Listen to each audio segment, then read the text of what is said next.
प्रारंभ करते हैं, बस एक मिनट।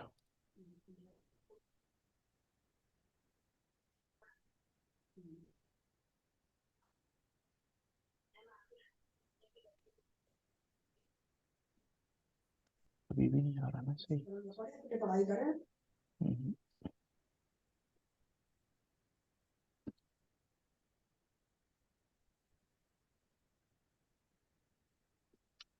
हम्म, सावधान, प्रारंभ करते हैं।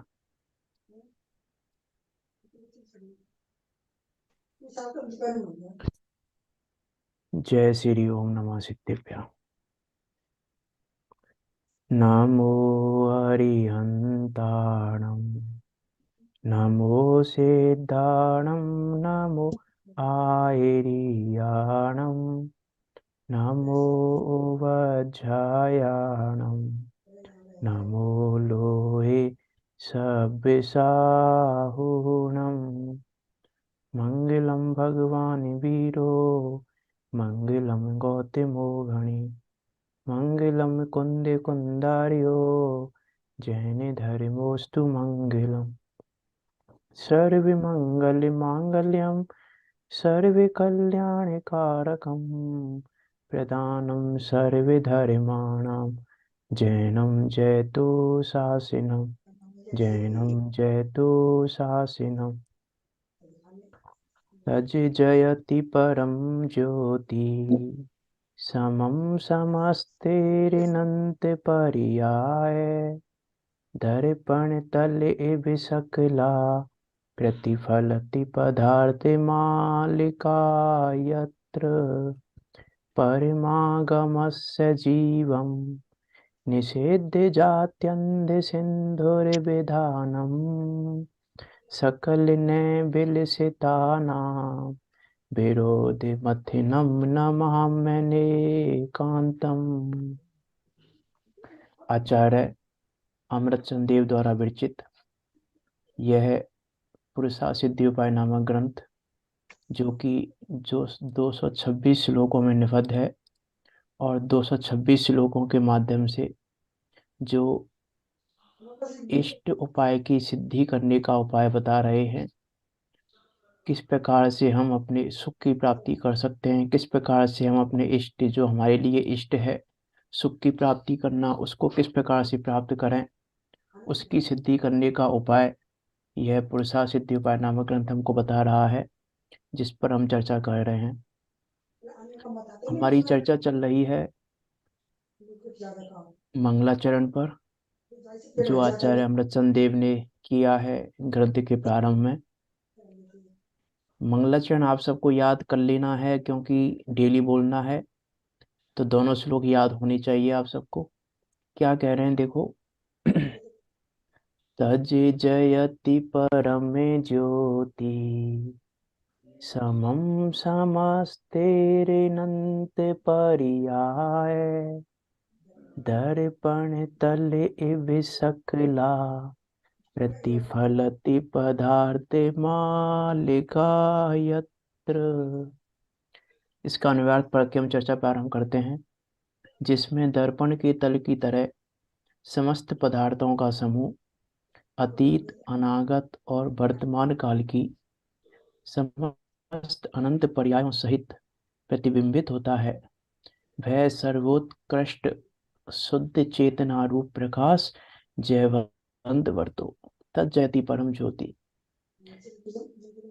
जयवंत वर्तो स्तुति करने योग्य है, वंदन करने योग्य है, गुणगान करने योग्य है, ऐसे उस शुद्ध चैतन्य स्वभाव की कुछ अचिंत्य महिमा है, कुछ अद्भुत महिमा है।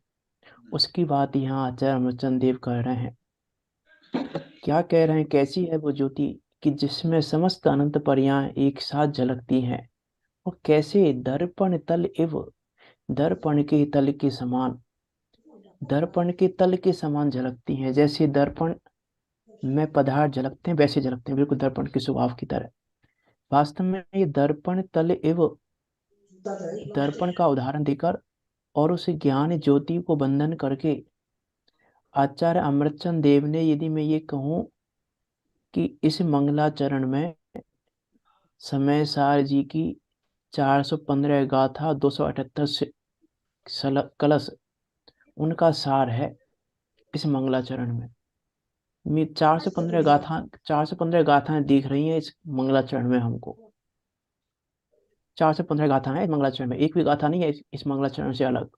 415 गाथाओं में से वो 415 गाथाएं 278 श्लोक कलश को मानो मंगलाचरण में भर दिया पुरुषार्थ सिद्धि उपाय में, आचार्य अमृतचंद देव ने।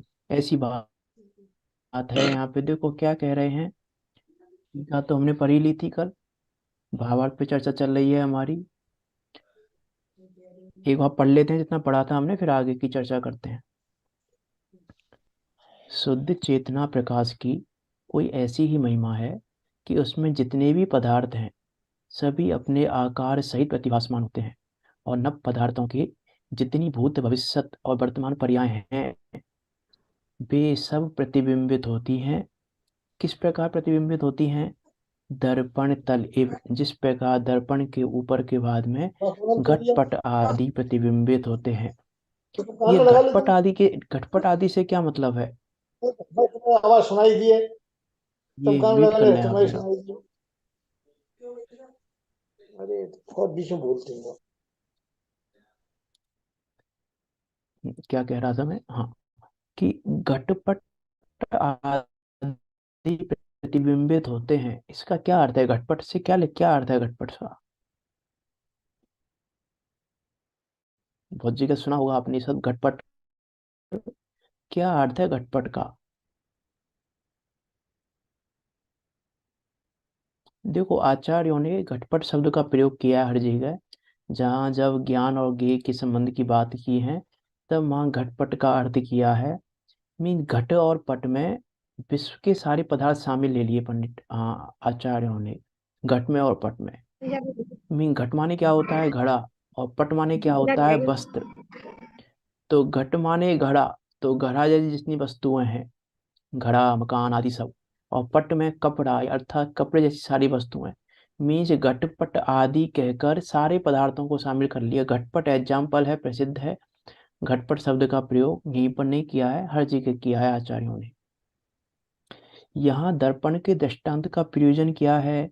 कि दर्पण को ऐसी इच्छा नहीं है कि मैं इन पदार्थों को जानूं, पदार्थों को जानने की इच्छा नहीं है, और अपने स्वरूप को छोड़कर उनको प्रतिबिंबित करने के लिए पदार्थों के पास जाता भी नहीं है। ज्ञान के दो नेचर बताए हैं, दर्पण के दो नेचर बताए। यहाँ पे नेचर दो नहीं, दो बातें बताई दर्पण के बारे में, ज्ञान के बारे में। कि एक तो उसको इच्छा नहीं है कि मैं जानूं, और दूसरा वो जानने के लिए पदार्थों के पास नहीं जाता। में उसकी शक्ति ऐसी है कि हमारा तो ज्ञान कैसा है कि सामने कुछ हो तो जान सकते हैं, सामने नहीं हो तो नहीं जान सकते। लेकिन ये ज्ञान, जिसे जो ज्ञान मेरा है वो मैं ज्ञानवान कैसा हूँ कि बिना देखे पदार्थों के पास जाने की आवश्यकता नहीं है। पदार्थों के पास नहीं जाता है ज्ञान जानने के लिए कि पदार्थों के पास जाऊं। और पदार्थ भी अपने स्वरूप को छोड़कर उस दर्पण में प्रवेश नहीं करते।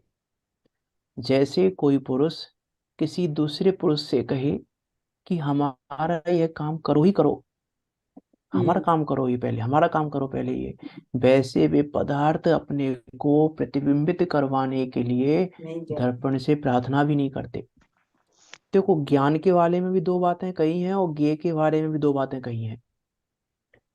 क्या बातें कही हैं दो ज्ञान के बारे में?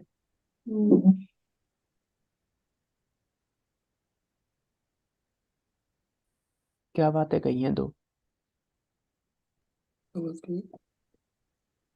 ज्ञान के बारे में? क्या बातें कही हैं दो?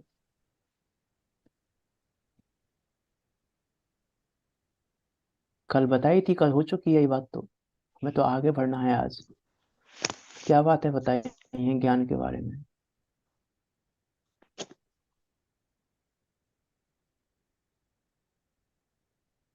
इतना समय तो नहीं लगना चाहिए। प्रश्न ही नहीं समझ में आ रहा। आपने जुड़ा हम्म। है, कुछ नहीं मालूम क्या बोल रहे हैं। मैं ये पूछ रहा हूँ, कल हमने चर्चा की थी क्या? ज्ञान के बारे में और ज्ञेय के बारे में, दो दो बातें बताई थी। क्या बातें बताई थी आचार्य ने इसमें भावार्थ में? ठीक है, जो भावार्थ चल रहा है मंगलाचरण का, उसमें ज्ञान के बारे में दो बातें बताई थी कल, आज की बात नहीं कर रहा हूँ मैं अभी। ज्ञान की क्या बातें बताई थी दो? ज्ञान में ये प्रवेश नहीं करते। ज्ञान को विशेष इच्छा भी नहीं होती, मैं उसको जानूं देखूं। प्रवेश नहीं करते, ये ज्ञान की बात थोड़ी ना है, ये तो ज्ञ की बात है, मैं ज्ञान की बात पूछ रहा हूँ तो। ये की पूछे, ये मैं बता दी। नहीं तो ज्ञ प्रवेश नहीं करती है तो ज्ञ की बात है, ज्ञान की बात कहाँ है ये? ज्ञान ज्ञान परगे में भी तो नहीं जाता। हाँ, ये ज्ञान की क्या बातें बताई दो? एक तो ज्ञान को इच्छा नहीं है जानने की, और दूसरा ज्ञान पदार्थों के पास नहीं जाता है, ज्ञान ज्ञेयों के पास में नहीं जाता है। ये दो बातें बताई ज्ञान की। और ज्ञेय की दो बातें क्या बताई? कि ज्ञेय भी अपने स्वरूप को छोड़कर ज्ञान में प्रवेश नहीं करते हैं, और दर्पण में अपने को प्रतिबिंबित करवाने के लिए, या हम कहें कि ज्ञान में अपने को झलकाने के लिए प्रार्थना भी नहीं करते हैं। मीन्स ज्ञान की तो स्वतंत्रता दिखा ही रहे हैं, ज्ञेयों की भी स्वतंत्रता दिखा रहे हैं। ज्ञेय भी कितने स्वतंत्र हैं, कितना स्वतंत्र रूप से परिणमन कर रहे हैं। ज्ञान तो परिणमन कर ही रहा है स्वतंत्र रूप से, लेकिन ज्ञेय भी कितने स्वतंत्र रूप से परिणमन कर रहे हैं कि ज्ञेयों को भी कोई इच्छा नहीं है। ज्ञेय भी जा नहीं रहे हैं, दर्पण में प्रवेश नहीं कर रहे हैं, और प्रार्थना भी नहीं कर रहे हैं कि हम मुझे झलका दो, मुझे झलका दो, मुझे झलका दो। सहज ही ऐसा संबंध है, बिना इच्छा के, बिना प्रवेश किए, बिना किसी प्रार्थना के, बिना किसी के पास जाए, सहज ही ऐसा संबंध है कि जैसे उन पदार्थों का आकार होता है, वैसे ही आकार रूप वे दर्पण में प्रतिबिंबित होते हैं। दर्पण प्रतिबिंबित करता नहीं है, दर्पण में प्रतिबिंबित होते हैं। और प्रतिबिंबित होने पर दर्पण ऐसा नहीं मानता, इस पैराग्राफ पे बात चल रही थी हमारी घर, कि प्रतिबिंबित होने पर दर्पण ऐसा नहीं मानता कि ये पदार्थ मेरे लिए भले हैं, उपकारी हैं, राग करने योग्य हैं, अथवा बुरे हैं और द्वेष करने योग्य हैं। वह तो सभी पदार्थों के प्रति समान भाव से प्रवर्तन करता है। कल सर्वज्ञता की चर्चा की थी, अभी वीतरागता की चर्चा कर रहे हैं यहाँ पर। कल सर्वज्ञता की बात बताई थी, आज वीतरागता की बात बता रहे हैं। क्योंकि मंगलाचरण कर रहे हैं, वीतरागी सर्वज्ञ देव को नमस्कार कर रहे हैं, तो वीतरागता सर्वज्ञता की बात तो करेंगे ही। तो वीतरागता की बात कर रहे हैं, क्या कह रहे हैं, वीतरागता कैसे आती है? कि दर्पण यह नहीं मानता कि ये पदार्थ मेरे लिए भले हैं, ये वाला पदार्थ अच्छा लग रहा है, ये दिखना चाहिए मुझे, ये नहीं दिखना चाहिए मुझे, ये दिखना चाहिए, ये नहीं दिखना चाहिए। ऐसे दर्पण विचार नहीं करता। और दर्पण ऐसा मानता भी नहीं है कि ये अच्छा है और ये बुरा है, ये उपकारी है, ये राग करने योग्य है, ये बुरे हैं, ये द्वेष करने योग्य है। कि नहीं, मैं ये चीज सुनने योग्य नहीं है, ये चीज सुनने योग्य है, ये करने योग्य नहीं है, ये करने योग्य है, ये ऐसा नहीं है, ये ऐसा नहीं है, ये जो है, ये है राग द्वेष का काम। और जब हमने दर्पण का स्वभाव जाना कि दर्पण भी वीतराग भाव से ही पदार्थों को अपने में देखता है, वीतराग भाव से देखता है, समता भाव से देखता है, उसको नहीं लगता कि भले हैं, उपकारी हैं, राग करने योग्य हैं, बुरे हैं, द्वेष करने योग्य हैं, इनको नहीं देखूंगा, इनको देखूंगा, ये नहीं करूंगा, ये करूंगा। ये तो राग द्वेष है। कि अब मैं ध्यान करने बैठूंगा और अब मेरे, उस दिन बात की थी ना हमने सामायिक में, क्या दिखना चाहिए, कि ये द्वेष है हमारा, कि ये नहीं आना चाहिए, हमारे में ये नहीं आना चाहिए। कि क्यों नहीं आना चाहिए? वो गेय है, आएगा। नहीं आना चाहिए इसका अर्थ है कि हमारा द्वेष है उसके प्रति। ये द्वेष हो गया, हमको हमको लगा कि नहीं, ये नहीं आना चाहिए, हम ध्यान करने बैठे हैं, जाओ, तो हमारे स्त्री पुत्र नहीं आनी चाहिए, इसका मतलब स्त्री पुत्र के प्रति द्वेष है। स्त्री पुत्र नहीं आनी चाहिए, इसका अर्थ है कि स्त्री पुत्र के प्रति द्वेष है, ये कह रहे हैं यहाँ पे। दर्पण ऐसा नहीं करता, अर्थात ज्ञान का ऐसा स्वभाव नहीं है। अब यह जीव उस दर्पण में जो झलक रहा है, उससे आकर्षित हो जाएगा तो दुखी हो जाएगा, तो दुखी होगा, नहीं तो नहीं होगा। जैसे मान लो हम मार्केट गए दर्पण लेने के लिए, अब शोरूम पर गए हम, दर्पण का शोरूम था एक जहाँ दर्पण मिलते हैं, दर्पण के शोरूम पे गए। तो दर्पण में उसका जो दर्पण के सामने वस्तु रखी हुई थी बहुत सारी अच्छी अच्छी, गमले रखे हुए थे, अच्छे अच्छे पेड़ पौधे रखे हुए थे, अच्छी अच्छी और वस्तुएं रखी हुई थी, हीरा सोने चांदी रखे हुए थे मान लो, वो सब दर्पण में दिख रहे थे। हमने कहा ये वाला दर्पण अच्छा है, तो उस वाले दर्पण को पैक करा के ले आए घर पे। अब घर पे लाके खोला हमने, तो हम क्या कह रहे हैं, अरे ठग लिया हमको तो, कि क्यों? अरे वहां तो हमें इसमें सोना चांदी दिखाई दे रहा था, अब तो सोना चांदी नहीं दिखाई दे रहा है। कि उसने ठग लिया कि तुम ठगाए गए सोने चांदी के नाम पर, कि तुम ठगाए गए हीरे के नाम पर, कि तुम ठगाए गए वस्तुओं के नाम पर। अरे वस्तुएं तो दिख रही थी, वस्तुएं थी कहाँ वहां पर? वो वस्तुएं वहां पर भी दर्पण में नहीं थी, यहाँ भी दर्पण में नहीं है। हाँ, हम ठगाए जा रहे हैं इसके नाम पर, कि ऐसा कर लेंगे तो ऐसा और ऐसा कर लें तो ऐसा। इसलिए यहाँ कह रहा हूँ, समता भाव की प्रेरणा दे रहे हैं। समता भाव कैसे आता है? समता भाव किस प्रकार से आता है? कि नहीं ये अच्छे हैं ये बुरे हैं, ये अच्छे बुरे की कल्पना दर्पण में कहाँ से आई? ये अच्छे बुरे की कल्पना ज्ञान में कहाँ से आई? ये अच्छे बुरे की कल्पना तो हमने की है ज्ञान और ज्ञेय की भिन्नता ना जानने से। अच्छे बुरे की कल्पना, कि ऐसा हो जाए तो ऐसा और ऐसा हो जाए तो ऐसा। और अच्छे बुरे की कल्पना कर करके यह जी पुण्य पाप करता रहता है और संसार में भ्रमण करता रहता है। अब जो भी देखो यहाँ कह रहे हैं, दर्पण ऐसा नहीं मानता कि ये पदार्थ मेरे लिए भले हैं। इसका क्या अर्थ है? इसका अर्थ है कि आज हमने 4 घंटे स्वाध्याय किया तो हमको ये नहीं लगना चाहिए कि भला है, क्योंकि दर्पण में झलक रहा है। ये स्वभाव, मेरा ज्ञान का स्वभाव तो ऐसा है कि उसको नहीं लगना चाहिए कि ये भला है। ये भला लग रहा है, इसका अर्थ है कि मैं ज्ञान को नहीं देख रहा हूँ। इसका अर्थ है कि मैं ज्ञान को ना देखकर ज्ञेय को देख रहा हूँ। ये कह रहे हैं यहाँ पे, ये पदार्थ मेरे लिए भले हैं, ये उपकारी हैं, इनसे उपकार हो जाएगा मेरा। इनसे तो राग करना योग्य है, और ये इनसे द्वेष करना योग्य है। कि संसार कैसा है, कि संसार तो देखो असार है, द्वेष करने योग्य है। और बीतरागी देवशास्त्र गुरु कैसे हैं? कि बीतरागी देवशास्त्र गुरु राग करने योग्य है। तो ये तो राग द्वेष है। बीतरागी देवशास्त्र गुरु भी ज्ञेय है और संसार भी ज्ञेय है। ये कह रहे हैं यहाँ पे, दर्पण नहीं मानता ऐसा कि देवशास्त्र गुरु झलक रहे हैं तो ये अच्छे हैं, और संसार झलक रहा है तो ये बेकार है। दर्पण ऐसा नहीं मानता। वह तो सभी पदार्थों के प्रति, क्या कह रहे हैं आप? दर्पण का काम प्रकाशित करना है, प्रकाशित हो रहा हाँ है। हाँ, प्रकाशित प्रकाशित हो रहे हैं बस, इससे ज्यादा कुछ भी नहीं है वहां पे। मैंने एक एग्जांपल दिया था स्टोवेज की चर्चा में, उसको दोबारा बोल देता हूँ एक बार। स- खिलौने आते हैं ना शक्कर के, दीपावली के टाइम पे खिलौने आते हैं, तो एक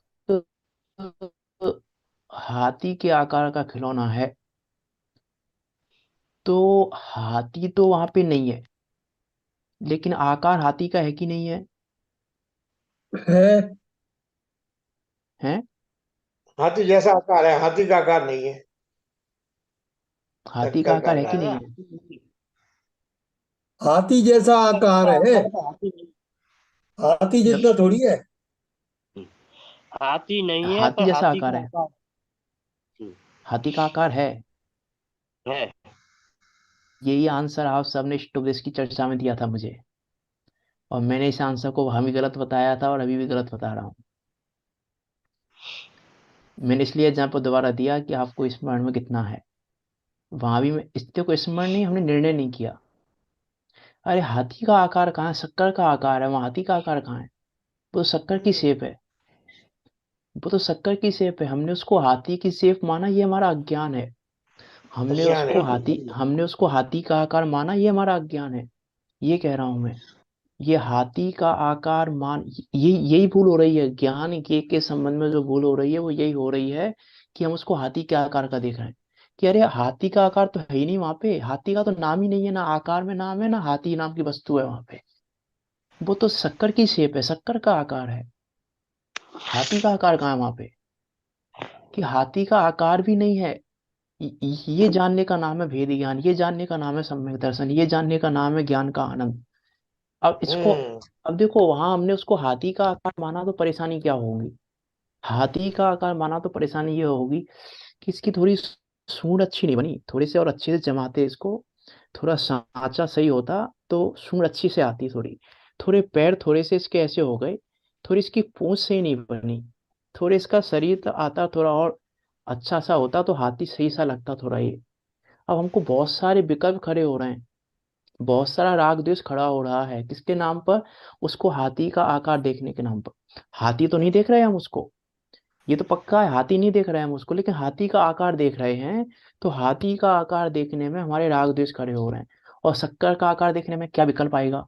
शक्कर का आकार देखने में क्या राग द्वेष होगा? होगा कोई राग द्वेष शक्कर का आकार देखने में? हम उसको लाएंगे क्यों? जैन तो उसको हैं? लाएगा ही नहीं। अरे जैन उसको तो उसको शक्कर लाने समझ ना के ले लाएगा ही नहीं। लाने ना ले जाने की बात ही नहीं है, लाने ले जाने की बात नहीं कह रहा हूँ मैं। आप कहाँ लाने ले जाने पर पहुंच गए? मैं क्या बता रहा हूँ और आप कहाँ पहुंच रहे हैं? जैन उसको मैं लाएगा लाने ले ही जाने क्यों? की तो बात ही नहीं कर रहा हूँ। हाथी के आकार को लाएगा ही हैं? क्यों? शक्कर ही लाएगा जैन तो। वो तो एक अरे शक्कर का उदाहरण है, वो आका तो है कि नहीं, मैं तो ये कह रहा उदाहरण है, हूँ। वो तो एक। मैं उसको लाने ले जाने की बात ही नहीं कर रहा हूँ। लेकिन मैं ये कहना चाह रहा हूँ, हमारी जो मान्यता है, हमारी मान्यता क्या है? हमारी मान्यता यही है कि वो हाथी का आकार है। ऐसे हमको यहाँ लग रहा है गे आकार है, गे तो नहीं है लेकिन गे का आकार तो है। कि गे का आकार भी नहीं है, आकार भी ज्ञान का है।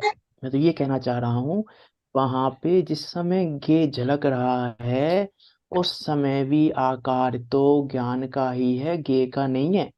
हमने उसको गे का आकार जाना तो राग द्वेष खड़े हो गए। और दर्पण ऐसा नहीं मानता, ज्ञान ऐसा नहीं जानता, जो ज्ञानी है वो ऐसा नहीं जानते। इसीलिए ये भले हैं, ये उपकारी हैं, ये अच्छा है, ये बुरा है, ऐसी मान्यता उनकी नहीं होती। और हमारी ये मान्यता इसीलिए होती है क्योंकि हम उसको ज्ञाकार रूप से देखते हैं। मोक्ष मार्ग कितना सरल है, इतना सरल है मोक्ष मार्ग। उसको हाथी के आकार का ना देख के शक्कर के आकार का देखना है बस। इससे ज्यादा कुछ भी नहीं करना मोक्ष मार्ग में। इतना जान लिया, इतना निर्णय कर लिया, मोक्ष हो गया। इतना सरल है मोक्ष मार्ग। अब कितना कितना कठिन है उसको हाथी के आकार का ना देख कर शक्कर के आकार का देखना, कि बहुत सरल है। सही शक्कर के आकार का, उसमें गलत भी क्या करना है? शक्कर के आकार का है तो देखना ही तो है बस। बस जो हम उसको हाथी के आकार का मान रहे हैं उसको शक्कर के आकार का मानना है बस। इसका नाम है भेद ज्ञान, इसका नाम है सम्यक दर्शन, इसका नाम है मोक्ष मार्ग, इसका नाम है सम्यक ज्ञान। इतना करना है। इसलिए कहते हैं ना, वो लाइन आती है, जिन वाणी को पढ़ कर हमने ये जाना, सबसे सरल है निज पद का पाना। सबसे सरल काम है ये, मोक्ष मार्ग पे चलना सबसे सरल काम है। और उस सबसे सरल काम हमको सबसे कठिन लग रहा है। हमको अभी भी क्या लगता है? अरे ऐसे कोई ना हो जाता है समय दर्शन, बहुत पुरुषार्थ करना पड़ता है। ऐसे हो जाता है कि समय दर्शन कोई हलवा है क्या जो ऐसे मिल जाएगा? कि हलवाई है, ऐसे ही मिलता है सम्यक दर्शन? ऐसे ही होता है। तिर्यंचों को तभी होता है, तुरंत हो जाता है, नारकियों को तुरंत हो जाता है, इसलिए हो जाता है। वास्तव में सम्यक दर्शन अनपढ़ों को ही होता है, पढ़े लिखों को इसलिए नहीं होता, वो ज्यादा पढ़ लिख लेते हैं। इसलिए तिर्यंचों को नारकियों को हो जाता है, क्यों? पढ़े लिखे नहीं होते वो। और हमारी परेशानी क्या है? हम ज्यादा पढ़ लिख लिए हैं, इसलिए हमको लगता है कि ऐसा करना पड़ेगा, ऐसा करना पड़ेगा, सम्यक दर्शन तो तब होगा, सम्यक दर्शन तो तब होगा, सम्यक दर्शन तो तब होगा। ये नहीं करेंगे सम्यक दर्शन कैसे हो जाएगा? ये नहीं करेंगे सम्यक दर्शन कैसे हो जाएगा? कि अरे अपने को ज्ञायक जानने मात्र से सम्यक दर्शन होता है, और कुछ करना ही नहीं है सम्यक दर्शन के लिए। इसलिए हमको कठिन हो रहा है, और इसलिए तिर्यंचों को नारकियों को सरल है। इसलिए मनुष्यों से ज्यादा संख्या नार की तिर्यंचों की है सम्यक दृष्टियों की। यदि संख्या के हिसाब से देखें तो नारकियों की, तिर्यंचों की संख्या ज्यादा है सम्यक दृष्टियों की, मनुष्यों की नहीं है इतनी जितनी तिर्यंचों नारकियों। इसीलिए है कि हमने बहुत सारी कल्पना खड़ी की हुई है उस ज्ञ के आधार से।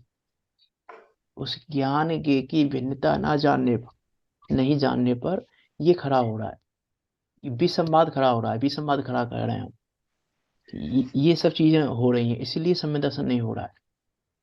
और यहाँ क्या कह रहे हैं? वो समान भाव से परिवर्तन करता है, समता अपने आप आ जाती है। हमको लग रहा है समता करने के लिए तो बहुत कुछ करना पड़ेगा। अभी पता बात ये ऐसी है, अभी हम पर सम्यक दर्शन को की तो पता ही नहीं है, सम्यक दर्शन करना तो आता ही नहीं है। अभी हम पर कसाय करना भी नहीं आता, अभी हम पर पाप करना भी नहीं आता, अभी हम पर भोग भोगना भी नहीं आता। नहीं आता ये कह रहा हूं मैं। अभी हम पे पाप करना नहीं आता, कसाय करना नहीं आता, हम पे नहीं आता क्रोध कैसे करना चाहिए, हमें नहीं आता। सीखना चाहिए हमको क्रोध कैसे करना चाहिए। जिनवाणी सिखाती है क्रोध करना, पता है आपको? जिनवाणी पाप करना सिखाती है, पता है कि नहीं पता है? नहीं पता। गलत गलत तो नहीं बोल रहा मैं कुछ?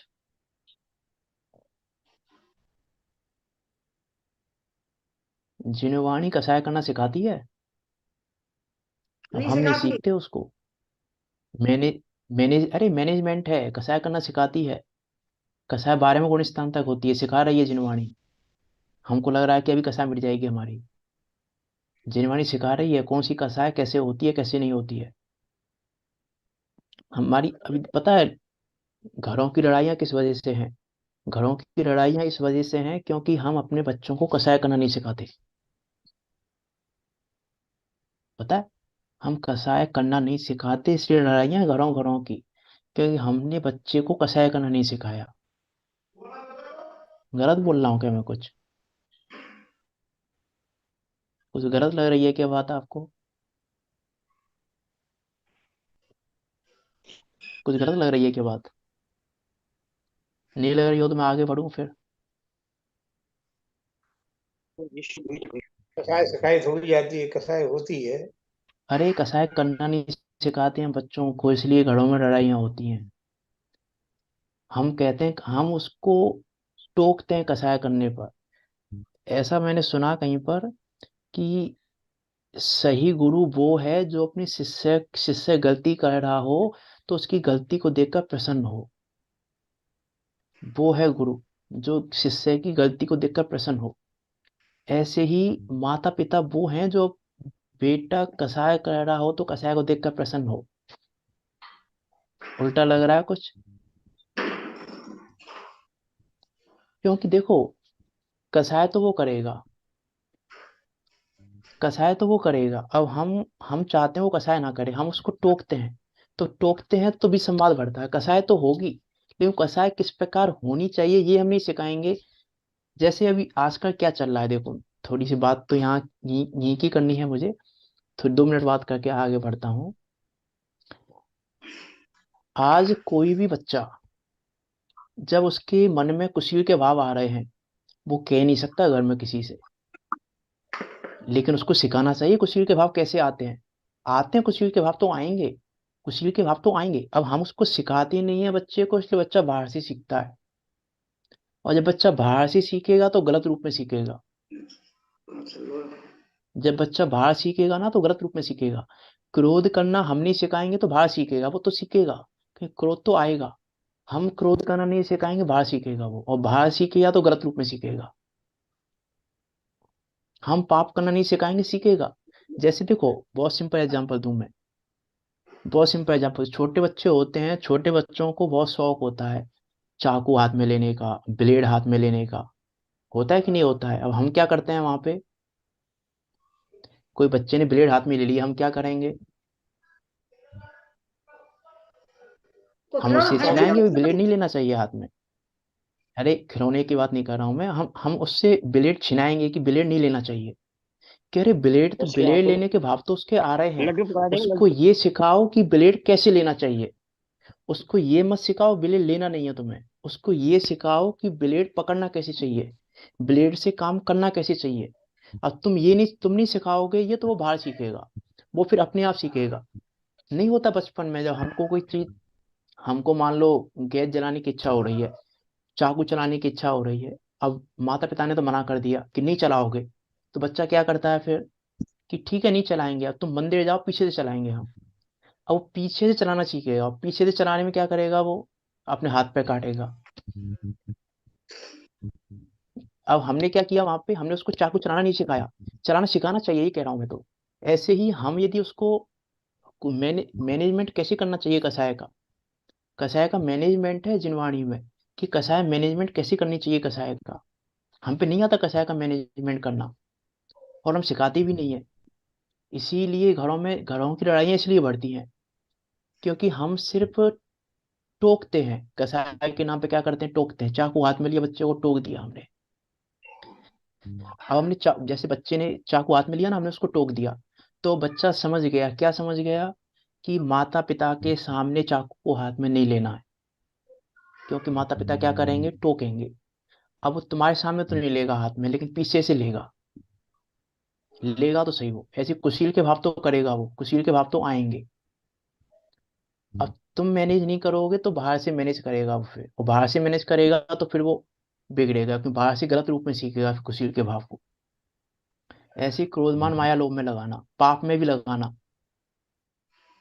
पाप तो होंगे, पाप तो होते ही हैं। ऐसा कोई ना पाप छूट जाते हैं समय दर्शन होते ही, पाप तो होते ही हैं। लेकिन पाप घटाएं कैसे? हम सोचते हैं पाप करें नहीं, लेकिन पाप की एक बहुत सुंदर स्वरूप है पाप का, कि पाप घटते घटते नष्ट होता है, और पुण्य बढ़ते बढ़ते नष्ट होता है। ये स्वरूप है पुण्य पाप का। पाप घटते घटते नष्ट होता है, और पुण्य बढ़ते बढ़ते नष्ट होता है। अब हम चाहते हैं बच्चा पाप ना करे, कि पाप तो करेगा, उसको ये सिखाओ घटाया कैसे जाए पाप।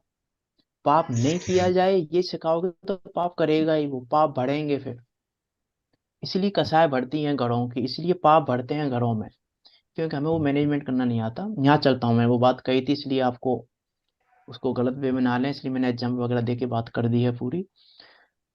यहाँ आते हैं हम, तो यहाँ की बात करते हैं कि समता भाव की बात कर रहा था मैं, तो वह तो सभी पदार्थों के प्रति समान भाव से प्रवर्तन करता है। आगे बढ़ते हैं, भावार्थ पूरा करना है आज।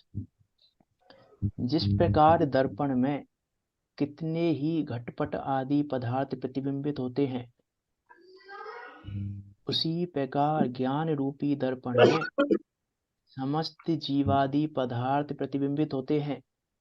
ऐसा कोई द्रव्य गुण या पर्याय नहीं है जो ज्ञान में न आया हो। ऐसी शुद्ध चैतन्य परम ज्योति की सर्वोत्कृष्ट महिमा स्तुति करने योग्य है। क्या कह रहे हैं? दर्पण में कितने ही पदार्थ, कितने ही मतलब कि देखो, दो चीजें हैं यहाँ पे, दो अर्थ ले सकते हैं यहाँ पे हम। दर्पण में कितने ही पदार्थ प्रतिबिंबित होते हैं, अर्थात दर्पण में सभी पदार्थ प्रतिबिंबित नहीं होते एक साथ, है ना। यहाँ से हम एक ऐसा कह सकते हैं कि दर्पण की तुलना की है हमसे, कि जैसे दर्पण में पदार्थ सारे प्रतिबिंबित नहीं होते, वैसे हमारे ज्ञान में अभी पूरे ये एक साथ प्रतिबिंबित नहीं हो रहे, और केवल ज्ञानी के सारे ये एक साथ प्रतिबिंबित हो रहे हैं। तो लेकिन जैसे दर्पण का काम मात्र जानना है, वैसे ही मेरा काम भी मात्र जानना है। केवल ज्ञानी का काम भी मात्र जानना है। मीन्स केवल ज्ञानी के और मेरे मेरे काम की, मेरे कार्य की समानता दिखा रहे हैं। दर्पण का उदाहरण देकर, कितने ही पदार्थ कहकर इस समानता है, उनमें और मुझ में समानता है। वो भी मात्र जानते हैं, मैं भी मात्र जानता हूँ। वो भी मात्र जाननहार है, मैं भी मात्र जाननहार हूँ। ये यहाँ कह रहे हैं। और दूसरा क्या कह रहे हैं? दूसरा एक ये कहना चाह रहे हैं, कितने ही पदार्थ प्रतिबिंबित हों, मीन्स उसको कोई चिंता नहीं है। दर्पण को कोई चिंता नहीं है। ऐसा नहीं है दर्पण कि भाई हमारे घर में 5 मेंबर हैं, और किसी दिन शादी विवाह का प्रोग्राम है तो 50 मेंबर हो गए, तो दर्पण बोलता है अरे आज तो बहुत भारी लोड पड़ेगा मेरे ऊपर, डेली में पांच ही दिखते थे मुझ में, आज 50 दिख रहे हैं मुझ में। कोई टेंशन नहीं है उसको, 5 दिखे, 50 दिखे, 100 दिखे, 1000 दिखे, कोई टेंशन नहीं है। कैसी भी टेंशन नहीं है। कितने ही पदार्थ प्रतिबिंबित हों, कोई परेशानी नहीं है। वैसे ही कितने भी गे प्रकाशित हों, कोई परेशानी नहीं है। अच्छे गे प्रकाशित हों, बड़े बुरे गे प्रकाशित हों, बड़े हों छोटे हों, कोई प्रॉब्लम नहीं है, किसी प्रकार की प्रॉब्लम नहीं है। ये कहना चाह रहे हैं कितने ही कहकर।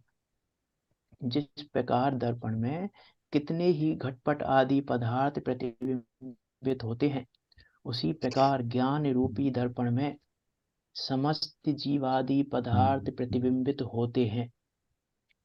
ऐसा कोई द्रव्य गुण या पर्याय नहीं है जो ज्ञान में न आया हो।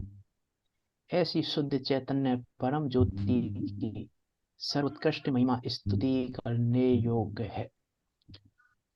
आगे चलते हैं, भावार्थ पूरा करेंगे आज। यहाँ कोई प्रश्न करे, अब देखो बहुत सुंदर प्रश्न है ये।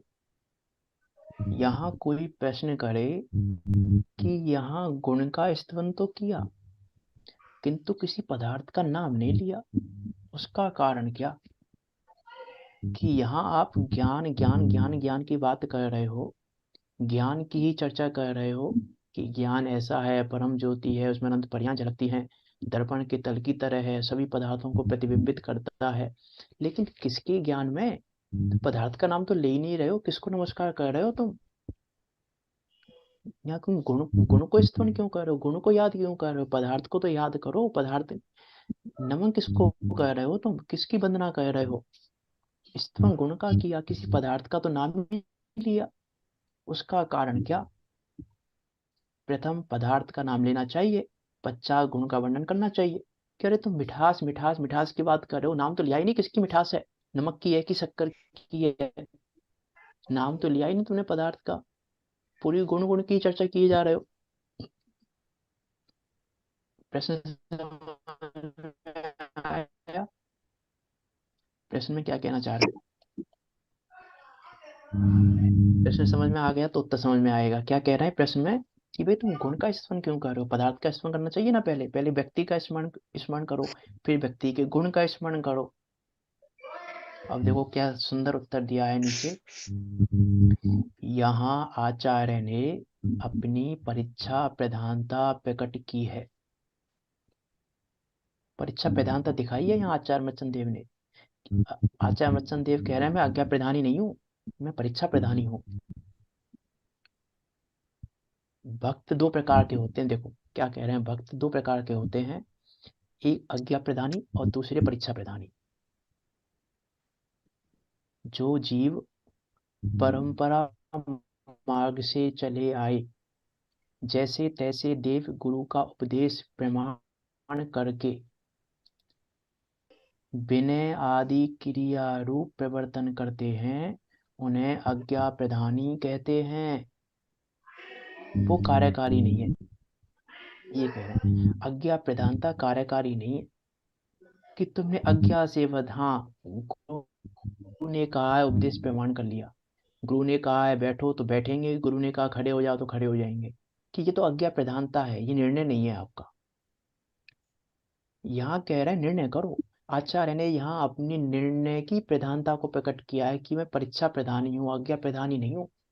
आज्ञा प्रधानता से धर्म नहीं होता, आज्ञा प्रधानता से विनय आदि क्रिया तो हो जाएगी। कहीं गुरु ने कहा है कि देवशास्त्र गुरु की विनय करनी चाहिए, शास्त्र में लिखा है कि देवशास्त्र गुरु की विनय करनी चाहिए, तो विनय तो कर लोगे आप, देव शास्त्र गुरु की विनय तो कर लोगे, लेकिन वो विनय विनय नहीं है, क्योंकि निर्णय तो किया ही नहीं आपने कि विनय करनी चाहिए।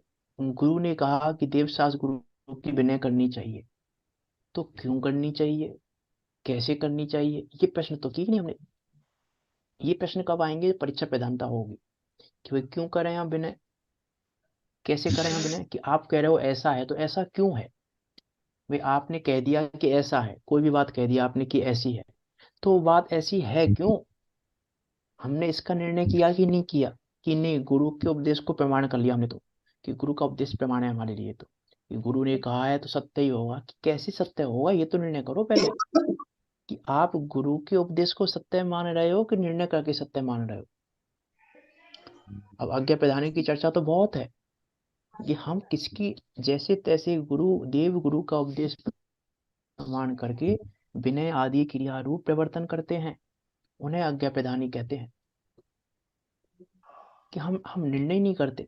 इसलिए देखो पंडित टोडामल जी ने जब व्यवहार आवासी की चर्चा की, तो वहां एक तो अज्ञानुसारी धर्मधारक व्यवहार आवासी की चर्चा की, उस पूरे को भी यहाँ ले लेना, और एक वहां पे धर्म बुद्धि से धर्मधारक व्यवहार आवासी, धर्म बुद्धि से धर्मधारक व्यवहार आवासी की चर्चा की, उसको भी आज्ञा प्रधानी में ले लेना, वो भी आज्ञा प्रधानी वाले हैं, वो भी आज्ञा प्रधानी है, जो धर्म बुद्धि से धर्मधारक व्यवहार आवासी है ना वहां पे, तो वो भी आज्ञा प्रधानी है, परीक्षा प्रधानी नहीं है। वहां पंडित टोडामल जी ने लिखा, देव के स्वरूप में बहुत सारे गुणों की चर्चा की कि इनमें से कितने ही गुण तो जीव आश्रित हैं, कितने ही गुण पुद्गल आश्रित हैं। इनकी परीक्षा नहीं करता, इनकी परीक्षा नहीं करता कि स्त्री आदि संगम रहित हैं। किसके आश्रित है ये गुण? पुद्गल आश्रित है। पुद्गल आश्रित है। केवली भगवान दिव्य ध्वनि के द्वारा उपदेश देते हैं, उनकी दिव्य ध्वनि कीर्ति है। किसके आश्रित है ये? सर्वांग से निकलती है वो तो दिव्य ध्वनि पुद्गल पुद्गल पुद्गल आश्रित है। आश्रित। पुद्गल आश्रित है, जीवाश्रित है? वाणी तो पुद्गल ही होती है ना। नहीं, केवली भगवान की दिव्य ध्वनि है। हम केवली भगवान की विनय कर रहे हैं दिव्य ध्वनि के आधार से। तो हमने केवली भगवान को जाना कि नहीं जाना? जाना है। केवली अलग है, वाणी अलग है। अरे वो पुद्गल आश्रित कार्य से हम जीव को कैसे जानेंगे? पुद्गल आश्रित है वो गुण दिव्य ध्वनि का, दिव्य ध्वनि द्वारा उपदेश देते हैं। मीन्स ऐसी बहुत सारे 5-6 गुणों के नाम लिए हैं वहां पे। गुण तो बहुत सारे लिए जा सकते हैं, 5-6 के तो नाम लिए टोडामल जी ने वहां पर कि हम निर्णय कर रहे हैं कि नहीं कर रहे। हमने जिनवाणी में लिख दिया ये जीवाश्रित है तो हमने जीवाश्रित मान लिया। जिनवाणी में लिख दिया कि ये पुद्गल आश्रित है तो हमने पुद्गल आश्रित मान लिया। लेकिन हमने निर्णय किया कि नहीं किया? कि नहीं, परंपरा से चला आ रहा है ऐसा हमारा, परंपरा से चला आ रहा है, शुरू से ही चला आ रहा है ऐसा। जिनवाणी में लिखा हुआ है शुरू से कि लिखा हुआ तो है जिनवाणी में। लेकिन तुमने निर्णय किया कि नहीं किया? तुम जिनवाणी की मान रहे हो कि अपनी मानते हो? यहाँ ये कहना चाह रहे हैं कि जिनवाणी को पढ़कर अपनी मानो, अपनी मानो अर्थात निर्णय करो पहले। अब निर्णय करोगे तो बात यही सही निकलेगी, निर्णय करोगे तो बात तो यही सही निकलेगी। ने लिखा वहां पे कि जब तक ये बात सही ना निकले तब तक परीक्षा करते रहो, करते रहो, करते रहो। यदि अलग निर्णय आ रहा है कुछ आपका जिनवाणी से तो बार बार परीक्षा करो, बार बार परीक्षा करो, क्योंकि निर्णय तो यही आएगा। क्योंकि बात तो गलत नहीं लिखी हुई है। तो वहां पे प्रश्न किया डायरेक्ट मान लें तो, प्रश्न है ना वहां पे साथ में अधिकार में, डायरेक्ट मान लें तो क्या परेशानी? जब यही निर्णय करना है हमको, भाई ज्ञान और ज्ञेय भिन्न भिन्न है, जिनवाणी में लिखा है, और निर्णय करके भी यही निकलेगा। तुम डायरेक्ट मान लें तो क्या परेशानी है? तो कह रहे हैं डायरेक्ट मानोगे तो तुम आज्ञा प्रधानी हो। तुमने निर्णय नहीं किया है, निर्णय नहीं करोगे तो परेशानी हो जाएगी। निर्णय नहीं करने पर परेशानियां होती हैं। हमको लगता है ना हम भूल जाते हैं, हमको लगता है कि वो उस समय जब पढ़ाया था उस समय समझ में आ गया था लेकिन हम बाद में भूल गए। तो भूल इसलिए गई कि निर्णय नहीं किया। निर्णय करने के बाद चीज नहीं भूली जाती, निर्णय नहीं करते हैं तो भूलते हैं। क्योंकि वहां हमने क्या किया था, आज्ञा प्रधानी थे हम, आज्ञा से मान लिया हमने। तो आज इसकी आज्ञा मान ली, कर उसकी आज्ञा मान ली, फिर उसकी आज्ञा मान ली, फिर इसका मान लिया, उसका मान लिया, आज्ञा प्रधानी हुए जा रहे हैं हम। तो ये कहना चाह रहे हैं दो प्रकार के भक्त हैं हम कैसे हैं। आचार्य अमृतचंद देव तो कह रहे हैं मैं परीक्षा प्रधानी हूँ। यहाँ अपनी परीक्षा प्रधानता दिखा रहे हैं आचार्य अमृतचंद देव। क्या कह रहे हैं देखो, जो जीव परंपरा मार्ग से चले आए, जैसे तैसे देव गुरु का उपदेश प्रमाण करके विनय आदि क्रिया रूप प्रवर्तन करते हैं, उन्हें आज्ञा प्रदानी कहते हैं। और जो अपने सम्यक ज्ञान द्वारा प्रथम स्तुति करने योग्य गुण का निश्चय करते हैं, पश्चात जिनमें वह गुण होता है उनके प्रति विनय आदि क्रिया रूप प्रवर्तन करते हैं, उन्हें परीक्षा प्रदानी कहते हैं। परीक्षा प्रदानी वो है जो पहले निर्णय करें, निर्णय करने के बाद कि हाँ ये गुण पूज्य है। अब ये गुण पूज्य है तो ये गुण किसमें पाया जा रहा है? अब ये गुण जिसमें पाया जा रहा है वो पूज्य है। जिसमें ये पाया जा रहा है, नहीं पाया जा रहा है तो वो पूज्य नहीं है। विनय करने योग्य कौन है? पहले निर्णय करो विनय करने योग्य है कौन। अब जब निर्णय कर लिया कि विनय करने योग्य ये क्वालिटी है, ये क्वालिटी होंगी तो वो जीव विनय करने योग्य होगा। तो जिसमें वो क्वालिटी पाई जाए वो सब विनय करने योग्य है, जिनमें वो क्वालिटी नहीं पाई जाए वो कोई भी विनय करने योग्य नहीं है। स्तुति करने योग्य सब में लगा लेना, स्तुति करने योग्य, पूजा करने योग्य, विनय करने योग्य, सब में।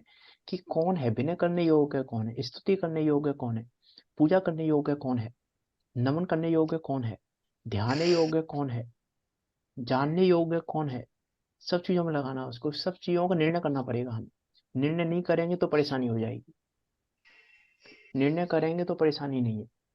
तो यहाँ कह रहे हैं निर्णय करो, ये परीक्षा प्रधानी मतलब परीक्षा करो, परीक्षा करके निर्णय करो। परीक्षा प्रधानी का अर्थ ये है। हम्म। और वास्तव में हम देखें तो जैन दर्शन में नमस्कार भी गुणों को ही है, व्यक्ति को नमस्कार नहीं है। जैन दर्शन में, जैन दर्शन में नमस्कार व्यक्ति को नहीं किया गया है। आप कहीं भी देख लें, मोक्षमार्ग प्रकाशक में भी भीतरा विज्ञानता को नमस्कार किया, छह डाला में भी भीतरा विज्ञानता को नमस्कार किया, तत्वा सूत्र में भी वंदे तदगुण लब्धये, नाम नहीं लिया किसी का। मोक्ष मार्ग से नेताराम भेदाराम कर्म भूरताम ज्ञाताराम विस्तत्वानाम वंदे तदगुण लब्धये। गुणों की पूजा की जाती है, गुणों की स्तुति की जाती है। जहाँ व्यक्ति को सर्वोपरि, जहाँ व्यक्ति को सर्वोपरि किया जाता है वहां गड़बड़ी होती है, और जहाँ गुणों को सर्वोपरि किया जाता है वहां गड़बड़ी नहीं होती। इसलिए लिखा, देखो मेरी भावना की लाइन आती है ना, जिसने राग द्वेष कामादिक जीते सब जग जान लिया, सब जीवों को मोक्ष मार्ग का निष्प्रह हो उपदेश दिया। बुद्ध भी जिन्हें हरि, अब कुछ भी कहो हमें कोई परेशानी नहीं है, बुद्ध कहो, ब्रह्मा कहो, विष्णु कहो, शिव कहो, कोई परेशानी नहीं है हमको। बुद्ध वीर जिन्हें हरि हर ब्रह्मा, या उसको स्वाधीन कहो, भक्ति भाव से प्रेरित हो यह चित्त उसी में लीन रहो। कि ब्रह्मा को नमस्कार करें कि नहीं करें, विष्णु को नमस्कार करें कि नहीं करें, शिव को नमस्कार हम तो करेंगे, विष्णु को भी नमस्कार कर सकते हैं, लेकिन कब, उसमें ये गुण पाए जाने चाहिए, जिसने राग देश काम आदि जीते सब जगह जान लिया। ये गुण होगा तो हम ब्रह्मा को भी नमस्कार करेंगे, विष्णु को भी नमस्कार करेंगे, महेश को भी नमस्कार करेंगे, सबको नमस्कार करेंगे हम। ये गुण होगा तो हमने निर्णय गुण का किया, व्यक्ति का निर्णय नहीं किया हमने। जहां भी देखेंगे हम पूरे जैन दर्शन में गुणों की ही पूजा की जाती है। इसलिए यहाँ कह रहे हैं, इसलिए यहाँ गुण का स्तवन किया है हमने। अब जिसमें ये गुण है उन सबका स्तवन हो गया, गुण का स्तवन करने पर सबका स्तवन हो गया। मिठास का स्तवन करने पर शक्कर का स्तवन नहीं हुआ, कि मिठास को याद करने पर शक्कर तो अपने आप याद आ गई। शक्कर को याद करने के अलग से नाम लेना जरूरी थोड़ी ना शक्कर का, हमने मिठास को याद किया तो शक्कर याद किया है हमने। तो यहाँ ये कह रहे हैं गुण को याद किया है तो वस्तु को याद किया है हमने, पदार्थ को याद किया है, लेकिन गुण का स्तवन क्यों किया, परीक्षा प्रधानता बताने के लिए। इसलिए अज्ञा प्रधानी से परीक्षा प्रधानी को श्रेष्ठ कहा है। विचार करना थोड़ा सा रह गया है, उसको कल ही देखेंगे, समय तो हो गया है काफी। विचार करना आप कि क्या कहना चाह रहे हैं आचार्य देव। जो मैंने बात की ना उसका भी विचार करना, मैनेजमेंट का, कि हमको मैनेज कैसे करनी चाहिए चीजें। हम मैनेज नहीं करते इसलिए परेशान होते हैं हम किसी भी चीज को। जिनवाणी सब सिखा रही है, जिनवाणी कसाय को भी, कसाय करना भी सिखाती है जिनवाणी, और कसाय मिटाना भी सिखाती है जिनवाणी। जिनवाणी पाप करना भी सिखाती है और पाप मिटाना भी सिखाती है, लेकिन हमें पता ही नहीं है जिनवाणी पाप करना सिखाती है। इसलिए हमको लगता है कि नहीं नहीं ये तो गलत है, ये तो गलत है। कि गलत किस चीज से क्या गलत है और किस प्रकार गलत है किस प्रकार गलत है वो भी नहीं पता अभी। कि अरे वो तो सब चीजें होंगी, कसाई भी करेगा, ये पाप भी करेगा, सब करेगा, सदमस्त जीव करेगा ही सब। अभी सर्वज्ञ नहीं हो गया ये, सर्वज्ञ हो जाएगा तब कहेंगे हम नहीं करेगा। सर्वज्ञ के बिना करेगा ही, पाप भी करेगा, कसाई भी करेगा, सब करेगा। लेकिन करना कैसे है, की कैसे जाती है, सम्य दृष्टि कैसे करता है। पाप तो सम्य दृष्टि भी करता है, कसाय तो सम्य दृष्टि भी करता है, सब करते हैं कसाय। लेकिन कसाय करते कैसे हैं वो सीखना चाहिए हमको, पाप करते कैसे हैं वो सीखना चाहिए।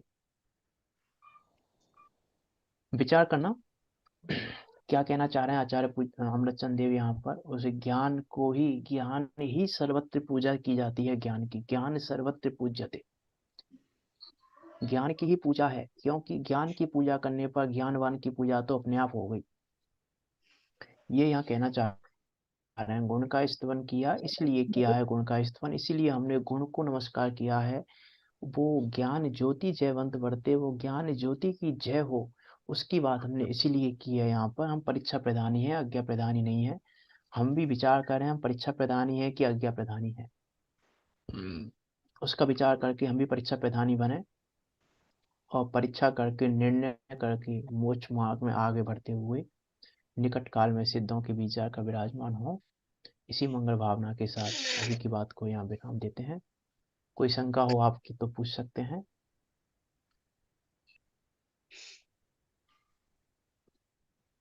नहीं तो जिन्होंने स्तुति करते हैं। निज निधि निज में बताई, यह अनंत उपकार है, उसके लिए जिन वाणी माँ को वंदना सत बारे है, माँ वंदना सत बारे है।